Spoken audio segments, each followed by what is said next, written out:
Welcome to the Sacred Nurse podcast, broadcasting from WinCam in Winchester, Mass. I'm Michele Moscone, a retired registered nurse with a lifelong devotion to caring for others. Yet it wasn't until I embarked on my own healing journey that I truly discovered the sacred path of whole person care. The first half of my career unfolded in the medical ICU of a major Boston hospital where I stood daily at the crossroads of life, death, and crisis. But over time, the cost of that disconnection became deeply personal. After years of unprocessed trauma and environmental exposure, my body began to shut down. At the time, it felt like a collapse, but in hindsight, it was a sacred threshold, a doorway into transformation. The traditional nursing role no longer served me, but something deeper within me stirred awake. I began exploring a different model of healing, one rooted in energy, emotion, presence, and spiritual awareness, emerging with a renewed understanding of what it truly means to heal. My journey echoed the myth of Pluto and Persephone. Like Persephone, I descended into darkness and returned with wisdom. I reclaimed my voice, my path, and my soul. This podcast is a safe space for those stories. Each episode is a conversation with someone who has walked through their own underworld and emerged transformed. Like Persephone, you are not just a survivor, you are your own queen. Welcome to Pluto Pathology, where healing begins in the depths. For more information, go to my website, sacrednurse.com. Okay, hello. So here we are today at the first podcast in a series of many, I hope. And we're interviewing Marc Reiss, a fellow nurse. We've known each other since 2003, actually. I started working at the Cambridge Health Alliance at the Whidden Hospital. Now it's the Everett Hospital. And Marc oriented me to floor nursing. So Marc, if you'd like to speak, Sure. Tell us where you're wounded or what wounds you have seen as a nurse for as many years. And take I it like away. the fact you said it's a journey, because I remember as a young nurse, I would flippantly say, journey, I feel like I'm in a cage. On a good day, I'm just crawling around my cage. On a bad day, I'm just lying in my own waste. So yes, our journeys start in strange places. I began my nursing career at Danvers State Hospital. It was kind of notorious on the North Shore. And we grew up at a certain time. I was watching, we all grew up with One Flew Over the Cuckoo's Nest.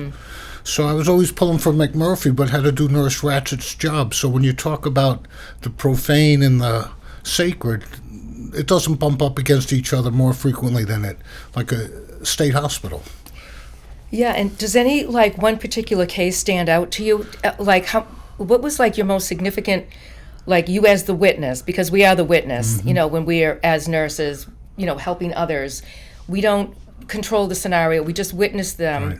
And guide them on their journey. Now we can say journey. So what's your earliest recall of witnessing somebody on their journey to wholeness, or if they even got, sometimes you don't get wholeness, you just get to a certain plateau. So anything stick out for that? It's funny you should bring that up, because I'm coming to you just from visiting a mutual friend of ours who was, in fact, the muscle, we'll call him that. Yes. He was a big, powerful guy from Liberia, who now I just came from the hospital. He had to be lifted in a Hoyer lift. And he actually went in the hospital around the same day the Pope did. And now he's recovering slightly, when I thought basically his life would be over. So to me, that's probably the most profound case that I've seen in a long time. And it's not over there. We're all of us bumping up against the eternal all the time. Right, and I know who you're talking about, and I remember working with him, and he was so strong. He was one of the staff members, and I remember actually hiding behind him a few times, when the unit got out of control. So I'm wondering, for him, do you think he feels, because he's in a descent and he's starting to come out of it somewhat on the other side, but he won't be the same person. He was the most physical and powerful guy. I mean, that was in fact his job, to be powerful. And here he is, as enfeebled as an infant, has to be lifted. And now his wound he has a wound that has to be healed. And you depend on the intimacy and competence of that nurse to take care of. To me, when dressing a wound is the holiest of acts. It's where the most physical meets the most invisible. You and it's up to you to keep it clean and sterile and apply it properly and hopefully promote healing. But the fact of the matter is we're, all broken to a certain point. Right. And nurses help you live through that brokenness. Right, helping through the brokenness. That's absolutely right. But does he know, like, his situation? He does. And we talk about it all the time, being bedridden. You're thrown upon yourself. Yeah. You have no resources except for what's inside you. Yeah. And how's he coping with that? Well, I think he's called on all of his inner resources. You start out as, doomed. He felt like that was the end of his life. And little by little, he inched his way back. And really what carries him through is his spirit to be alive, more than anything. Right. And, of course, the nurses dress his wound and lift him and help him, with his ADLs that we used to say.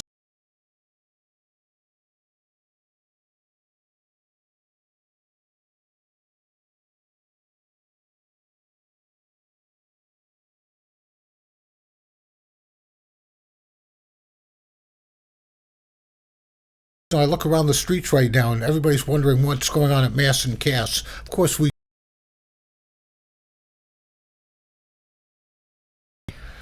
back. I know. Looking back, I know there was so many available programs for people. Even when I started, like 25 years ago, working in psychiatry, there was a plethora of places and places you could go to. Patients, we could refer them to continue their care, and they've all closed. So it's really important to take care of, to be aware of what's going on within yourself and take care of yourself. You have to be your own nurse. You have to be your own mother. You have to be the mother you didn't have. Put the oxygen mask on first. Exactly. I just was telling somebody that this morning. She was having a hard time with, just personal stuff going on. And I said, like they tell you in the airlines, you have to put your own oxygen mask on first so that we can help others from where we're whole. But, you talk about psychic wounds. Of course, psyche's just your soul. They're invisible wounds, but they hurt. Somebody who hasn't slept for 3 nights suffers. So, a proper administration of a sedative is an act of kindness. It's a holy act of kindness to somebody who doesn't. Right. And it's amazing, too, because I know, like, with everybody, it's so prevalent out there, like abuse of drugs, like all the fentanyl overdoses. But what I noticed, when the meds are used properly, what a game changer. I've seen patients like you go from like 5 days, like not sleeping, they're so manic. And once you get the meds into them, whether they had to be court committed and the judge said you have to take these meds, and you can see the transformation. Right. They calm down. Right. So they're sleeping more, they're less manic, they get more insight into their illness, and they're able to engage and heal in program, with activities that will help them heal. With various groups, doing yoga, Tai Chi, talking, expressive just therapy. Being recognized and being seen. Yeah, exactly. Recognition is probably the most healing thing a psychiatric nurse can do. See a person for who they might become. Right, because so many people who are traumatized don't feel seen, and they're stuck at that wound, when they get stuck, personality-wise, like at the age the trauma happened. So you'll see a lot of adults acting like children. Dwarfed. Because that's where the trauma happened. Like if they might have been 16 or they might have been 7, and the brain is developing at that age. And,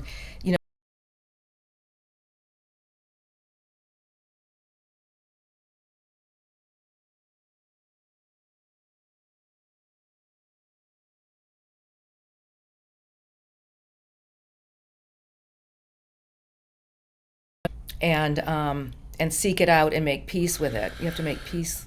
Well, it's funny because I started out as a nurse at Danvers State. I was just some guy Baptism from Jersey by fire. who, studied really hard in nursing school, and then they throw you into the basically they toss you the keys, and that's your orientation. Yeah, so. And what was that like? Your first day as a nurse at Danvers State Hospital. Well, talk about Cuckoo's Nest. Talk about Cuckoo's Nest. Somebody handed me keys. I opened it up, and there's this enormous guy who was half burnt, yelling at me. He said, "Pick up the," he says, "Go lock yourself in the med room." I said, "Who are you?" He goes, "Never mind who I am. Go lock yourself in the med room." That was my orientation. I had 70 patients to take care of. So, of course, the institutions themselves needed to be improved. And, then after so many years of working there, I became committed to deinstitutionalization. And you look back over that, and it seemed like a great idea on paper.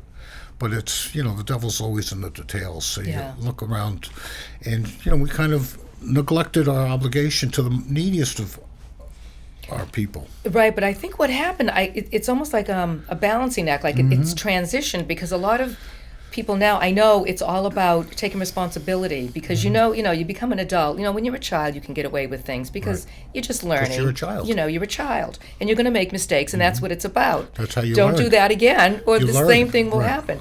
So you learn, but now it seems like there's been a big segue into like care of the healer, as we are, Right. taking care of yourself, knowing where your limits are, and a lot can be said for like shamanic practices, Tai Chi, like moving the body, because trauma gets stuck in our body, and like we hold it, and the only way the only way out is through.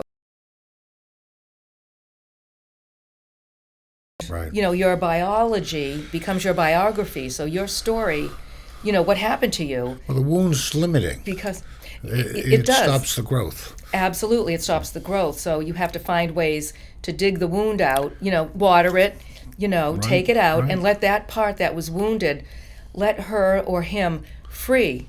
So you have to free the wound, free, and then be able to move forward with your life. But it does take a lot of, I won't say treatment, of like self-care, self-reflection, like yoga, like I keep saying yoga and Tai Chi, because for those me... are great coping it's real- strategies. yes, as coping, because I know for me, one of my wounds, I'll share, was in '95, I went through a divorce, and I was very shut down. I was trached for a year as a child. I had an emergency tracheotomy tube. I had benign tumors on my larynx. They grew, occluded my airway. I had a respiratory arrest.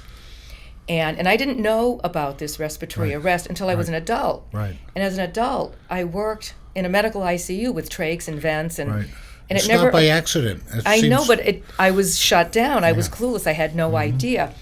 And then, I was married. I married the wrong guy. It seemed like a good idea at the time, Right. but we ended up going through a so divorce. many things do. Yep. And I had my industrial accident. This all happened at the same time.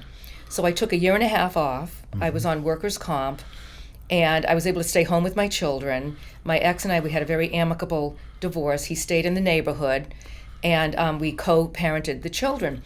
So all that, fast forward, it's 2016, 17, and I took yoga. I did a 200-hour teacher training program, and it wasn't until the end of it, pretty much, I was holding a pose, and all of it, and I was getting all these like breakthroughs, like downloads, like incoming Insights. insights, and I had a flash of my grandmothers, which brought tear to my eyes, because they were like my queens. Tears are cleansing. Tears, Always. and it was Cathartic. a cleansing experience. And then I saw, and then with my ex, I realized, I'm like, it wasn't all his fault. Like, I had a lot to do with that too, but I didn't know it. I was in my own way.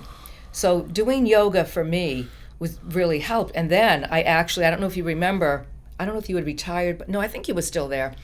For 2 years, I taught yoga to the inpatients, to the psych patients. Great, Every yeah. Friday, after my shift, I would go into the Tobin room, we called Yeah. it, because it was, you could see the Tobin Bridge, and Yeah. you could see the fireworks Right, on 4th of right. July. It Oh, was yeah. like the party room. And whoever showed up, I did their yoga. And sometimes I had to say, okay, you do this, because they weren't all on the same page. And so, so you have to gear the treatment for where your client is at. So I know for me, I have felt the depths, like Persephone, like the abduction. And I think Right. the first one for me was my throat trauma, because it wasn't until I was going through a program, I was getting certified as a healing touch practitioner. This was in '95, around that time. That was my first introduction to the healing arts, energy Right. medicine. And we had to have 10 different modalities. Right. We had to experience 10 Right. so that we would know, like, to refer, or maybe this person might need aromatherapy or Right. polarity or whatever. So I had gone to a couple of classes, and I was getting foot reflexology. And I went into the office, and the space was defined with furniture. So there weren't like closed rooms that were Right. quiet.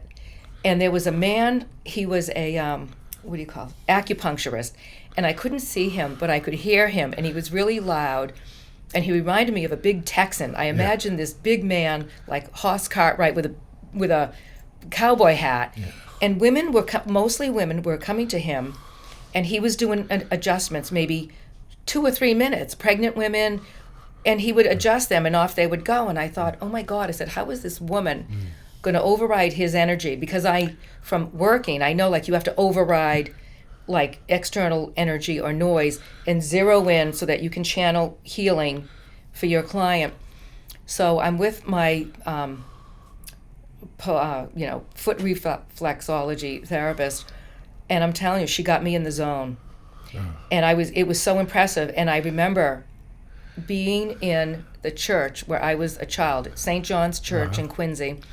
I was in the pew. I could smell the wood, and a scene flashed in. It was a child, like a little girl, from here to here, neck, her throat, and it was a bloody mess.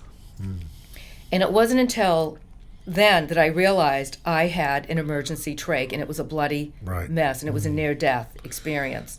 And that I ended up working with intubated respiratory chronic. There's a certain beauty to that. It was like inexorable. Yes, and it was like oh my God, because I know what it feels like not to breathe, So and that just led me, and from 95 on, and that just kept me on this path on my own healing journey, and and after nursing school, I got a degree in psychology, and then a master's in healing arts. So I've had a lot of experience, and I've been lucky to work with. When I was working in the hospital and I did home care for a while, I could do the energy work with my patients. So now that I'm retired, this is like my retirement career, and I still do privately a gift. I teach Tai Chi and at Holistic Life Community, and I don't know if I can say that, but we can audit this later. I don't know. So and so I decided I wanted to interview, and this is what brought me here. I wanted to interview fellow nurses or caregivers, women especially. We deal with vicarious traumatization. You might not be traumatized yourself, but listening to the stories and witnessing everything. You share the misery, and you can't help but absorbing it. So it's all about letting it go. It's not your burden to carry. It's not your wound.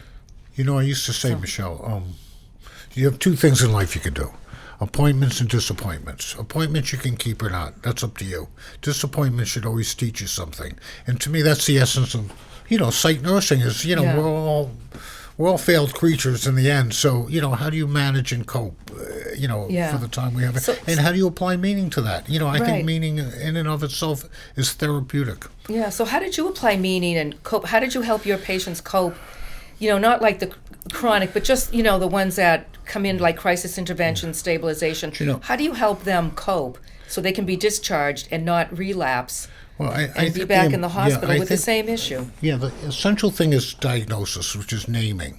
There's a holiness to naming things properly, accurately. With a good diagnosis, it brings a treatment, and the treatment plan should be, effective. Medicine is always a concept of, you talk about healing wounds, the idea of laudable pus. You have to get the bad stuff out in order to let the healing really begin. Right. So how do you let your patients know that you have to get the bad stuff out? What do you say to them? It's a powerful thing. We listen and talk to each other, and that's probably the most powerful medicine for any of us at any point in our life.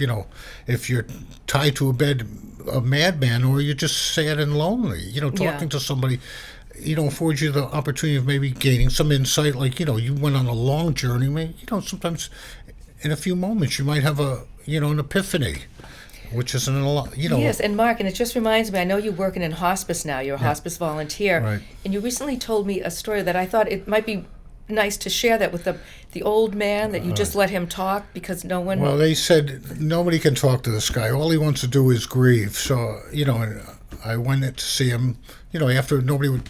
And I sat down with him and I said, so tell me about your wife, Mary. And just... That's all I said. And he spent 3 weeks telling me about Mary. And that in and of itself, I think, was healing. It sounds like nothing, but it's powerful. So now when I see him, I say, what do you have to look forward to? He goes, and he's implying suicide. And I always reframe it as, you are the champion of Mary. You hold her banner up more powerfully than anybody. And that, his grief, you just reframe it as he celebrated his love deeply. Exactly. You reframe your grief. You reframe the wound. Right. Yes. So I know. And he probably, I'm sure he looks forward to you visiting. Yeah. He looks forward to your visits. Every week, now he thinks I'm tricking him into staying alive, but I just listen to him. Yeah. That's the big trick. Well, that's the big trick. So and you said, Mark, you listen to your patients and then you find the one word, it might be one thing that they say, and that's what you go with. In both medicine and psychiatry, we guard the most tender organs. We call it rebound. When you're palpating a body, somebody's liver that hurts, you touch it, it's a rebound pain. Same thing with our psyches. You touch the most sensitive thing, it evokes a response. But, you learn to manage the response. Right. And to me, health is just balancing. It's not, you talked about being clinical, and that's not being detached so much as keeping your balance between this awfulness and that awfulness, maybe, and trying to find some beauty in it. Right. And when you just reminded me, because working with psychiatry and a lot of things and finding the wound, and a lot of people, and I know we've seen it a lot, is, the triggers. When your clients get triggered and then they have the flashbacks and they're immediately... And whatever they have learned, whatever coping skills they have learned, they just have no recall. They totally are transported back to that incident. You drag back. Symptoms drag you back, yes. Symptoms unaddressed keep you trapped. Right. A symptom tells you something's wrong. Right. So it's good to listen to symptoms. Point you in the right direction. So the triggers are, telling, Always, yeah. Yeah, the triggers. So that was my big idea. What, the triggers? No, just, I think medicine takes something like, we talk about an opiate problem now. Opium was God's gift to medicine initially, so you learn to manage, if you overindulge or underindulge, it's ineffective. If you get just right, which is clinically balanced, then you can, promote healing. Right. You don't say all opiates are terrible because, there are moments in your life where you might be in pain and require... Not to overreact is to be healthy. Right. No, Mark, and what you had said and earlier too, when the meds work, it's wonderful. If you're in excruciating pain, if you have broken every bone in your body, of course you need you need the narcotics to heal. You don't need them because it's not sunny out. Right. So you find a balance for that. Right, and it balances you. So the pain is gone, and now you can cope. You're with it. Right. The pain told you something was wrong. Right. So you addressed it. Versus overdosing, just for the sake. Exactly. That's not really a solution. Yeah. And sacred or profane nursing, overdosing would be the least desirable outcome. So is there any? I know. So we talked about. So is there anything else you'd like to say about the healing process and what are your feelings about people that sometimes you just? Because I remember when I was working in hospice after I was out of work and then I went back and I did home care, and it was a bridge program. It was the VNA Care Network, and they had a bridge program with pain and symptom management and then hospice. And the beauty was it was the same nurse, the same social worker. You had the same team, and we were trained in pain and symptom management and hospice. And I remember, and because I came from a background of ICU. And the mortality was 60%. Everybody died, and you didn't have time to process anything. It's now you have nothing to do, so you get the next admission. So so there was a patient who just wasn't a dying hospice patient, and the social workers were really concerned that she wasn't making peace with her mother, the patient. And I remember saying, she might not make peace with her mother. You just have to be with her on her journey and accept it. Because people die the way they live. And sometimes you're just not going to make peace, and you're not going to resolve that issue. Maybe not. So you have to find so you have to find a way to work with it. So that's what I wanted to say about that. Or accept it. But it's hard to accept. Not everything is reparable. Some things just have to be accepted. And you have to go in without your own agenda. It's not about you. It's not your ego. The healing journey isn't about ego. It's not, I can do this for you. It's, I can help you figure this out. It's humbling, finally, man. It's all about humility. I can't think of a profession that's more fraught with humility and sacredness than nursing, at any level, really. Starting out. making a bed can be a holy act. Cleaning a wound is certainly a holy act. I know. Taking a pulse, you are measuring somebody's heartbeat against a clock which is set to the stars. You think that positions you just so in the universe. I know. Everything connects. Everything connects. So now, all right, so we've talked about my journey and how I transitioned into, podcast, and Right. I have my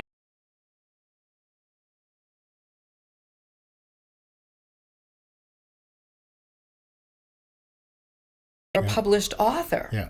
Well, So if you'd like to speak Sure. of your book, which I love, Siberia, PSY, Siberia, yeah. because of the PSY, psych aspect. Beria, Siberia. So in every little town we live in here in the North Shore, there's some locked unit of 6 to 30 beds.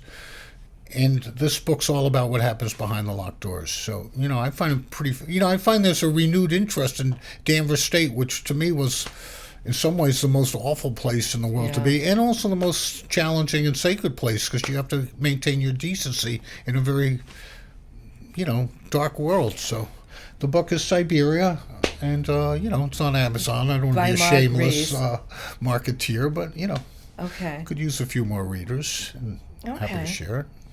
And No, it was- I know what you mean, because my first job, I remember I was 21 years old, registered nurse, and I worked at the VA hospital in Jamaica Plain, and I was on a, Your father was a vet, though, right? he was a veteran. So He was a that retired made it- Navy SEAL. yep, Yeah, that so made it so more- I worked on a veterans, and and it was like very personal. Like these men had neurological deficits, and along with psychiatry How and could you go through PTSD. A lot war of the without- Vietnam vets. Yeah. And it was very personal, and it was just a real eye opener coming from a nursing school. You're right. A Catholic protected nursing school, little protected, and environment. now it's like I'm running the show, and Right.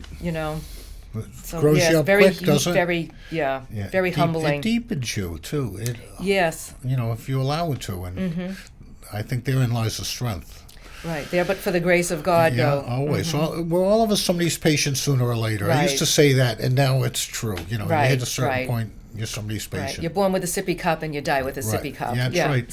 First reflex you're taught in nursing school is sucking. Yeah. The last reflex to Yeah. go is sucking. So. Right, and breath. Yeah, the first breath. thing we do The as two- a baby is, And what can the and nurse? then let it out Right. is your dying breath. What can a nurse finally say? Stay hydrated Right. and don't forget to breathe. Right. And it sounds simple, but boy, in a I panic know. state, it's hard to I remember know. to breathe. So. I understand that. All right. Well, this was great to. Well, it was join great you. having you here, Mark. Thank you so Thank you. much. We'll Thanks have for to do having this me. again. Definitely. Okay. Thank you. Thank you. Sacred Nurse signing off. For more information, go to my website, sacrednurse.com. And I'll be with you soon. Oh, everything's gonna be fine. Everything's gonna be fine. It'll all turn out right.